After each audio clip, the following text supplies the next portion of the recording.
Kamareddy municipal పరిధిలోని 1వ ward councillor Gaddamida రాణి మహేష్ ఆధ్వర్యంలో శ్రీరామనవమి సందర్భంగా శ్రీ సీతారామచంద్రస్వామి వారి దేవాలయంలో ఉదయం నుండి ఆలయ అర్చకులు విశేష పూజలు నిర్వహించారు. అనంతరం కళ్యాణ మండపంలో స్వామివారికి కళ్యాణ మహోత్సవం నిర్వహించారు. శ్రీ సీతారామచంద్ర స్వామివారి కళ్యాణ మహోత్సవం చూడడానికి భక్తులు వందల సంఖ్యలో రావడం జరిగింది. ఈ కార్యక్రమానికి ముఖ్యంతిథిగా మున్సిపల్ చైర్పర్సన్ గడ్డం ఇందుప్రియ హాజరై శ్రీ సీతారామచంద్ర స్వామి వారిని దర్శించుకుని ప్రత్యేక పూజలు చేశారు. భక్తులను ఉద్దేశించి మున్సిపల్ చైర్పర్సన్ గడ్డం ఇందుప్రియ మాట్లాడారు.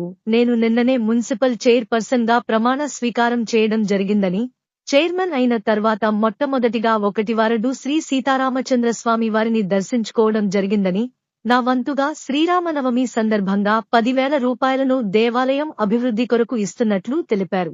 వార్డులో ఎలాంటి సమస్యలు ఉన్న కౌన్సిలర్ రాణి మహేష్ చెప్పాలని, వెంటనే ఆ సమస్యలను కూడా పరిష్కరిస్తానని తెలిపారు.